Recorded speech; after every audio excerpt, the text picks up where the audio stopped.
Well, hey everyone, my name is Mike and welcome back to another layout update here on the main track.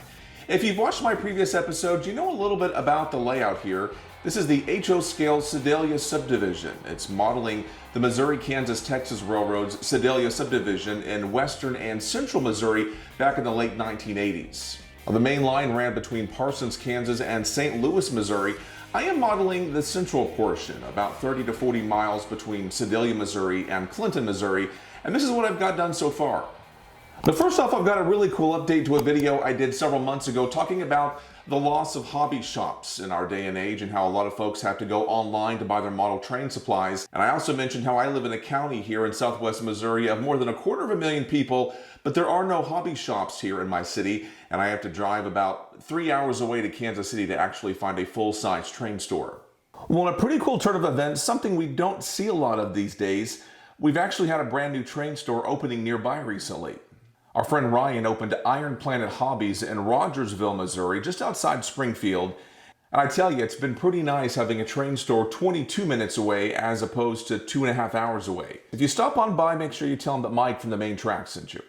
And now for a quick update on the layout itself. I got a little bit behind on construction in recent weeks because I had to deal with what I'm calling a booger of a board. I had a 1x4 in my bench work that wasn't adjusting very well to temperature changes. Not sure exactly what the problem with that was, but it began to warp and bulge, and so I had a very large hill on my layout that I didn't need there. So I had to go back in there and remove that part of the bench work and completely rebuild that, and that way I could get the tabletop back on it and continue progress on the layout itself. Now, in one of our last episodes, I showed you where progress stopped here on the layout, or on this curve. It was the 16th and Ohio Street grade crossing, and then a little ways up the Osage Avenue grade crossing. I had a little bit of track laid beyond this point, but scenery pretty much stopped. Now, once I got my bench work fixed, I was able to make some more progress here, including the section down toward the Grand Street Avenue crossing. You can see this is where the road crosses the tracks, and right past that is where Clinton Road breaks off. So a neat little intersection I'll be modeling here, representing something that really does exist in the south side of Sedalia, Missouri. And then coming on down, this is the small industrial park served by the Katy on the Sedalia Subdivision. This area on timetables was known as Campbell, Missouri. Now, you're not going to find Campbell listed on any road maps. It was actually inside the city of Sedalia, but it was listed as a separate station due to these industries down here. Well, real quickly, I wanted to give a quick shout out to our Patreon supporters here on the main track. These are simply fellow model railroaders who are enjoying the content, the episodes here on the channel, and they're helping support us every single month to help keep this content coming your way. A big thank you to them. I've got more information about our Patreon partnership program in the description below if you'd like to check that out, find some more information about partnering with us here on the main track. Now, I kind of gave you a preview of what I'm working here on this industrial complex. First of all, there will be the large MFA grain elevator. There will also be an MFA fertilizer plant and also a concrete mix plant. So at least 3 different industries here going to be providing traffic for the layout, giving some opportunities for switching as well. The lead here on the south side leads to the MFA grain elevator, and there will be that spur to the MFA fertilizer plant as well around the corner. I have that structure already completed, just sitting in, giving me an idea of where that's going to go. Now, the turnout here on the north side of the main line provides a connection to another line side ag-related industry. I can't find any photos of it. It was torn down by the final years of the Katy railroads. So until I find some kind of photographs or renderings of whatever the mill was on this siding, I'm going to leave this as a vacant area and simply use this siding for storage for my hopper cars as I'm switching in and out of the grain elevator complex.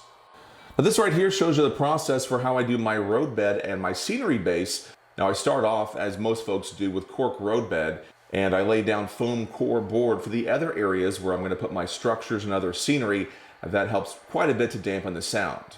Now, that obviously brings the ground level pretty high compared to the surrounding cork roadbed for the trackage. So in those areas, I have to raise the roadbed up. What I'll do is use a second layer of HO scale roadbed or N scale on the bottom, depending upon what I'm going for. On this area, you can see I lay a foundation of N scale roadbed and top it off with the HO scale bed, and that gives me enough height for what I'm looking for. After all the cork roadbed and foam core board is glued down in place, I use drywall compound to finish out the scenery. Now, I've always used this as opposed to other plaster scenery products for the hobby. That's because it's always available at places like Lowe's or Walmart. So if I'm working on a section of the layout and run out, it's a 3-minute drive to buy some more of this. I might not have access to other types of plaster from hobby shops nearby, so this is pretty much easily available.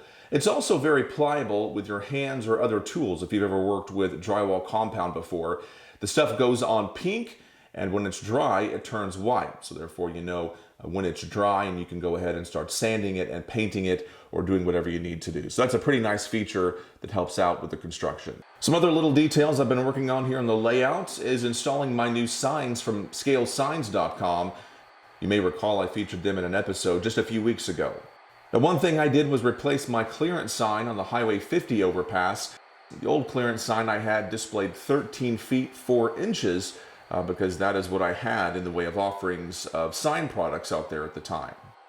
In reality, though, the highway bridge was 13.9, and I'd been looking for a way to customize that sign. Well, Tom there at Scale Signs was able to come to my rescue for this issue right here.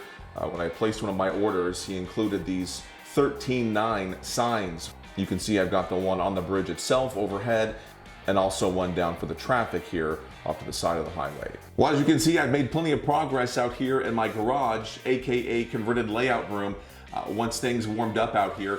As I mentioned in some of my previous episodes, my garage is pretty much airtight, but it's not climate controlled, so I don't have any elements to worry about in here. But when it gets super cold outside, it gets pretty chilly out here, and it's not very comfortable to work in. So I'm very glad it's warmed up out here, and I plan to make a lot more progress here in the coming weeks. So I hope you'll tune in for those updates right here on the main track. We'll see you then.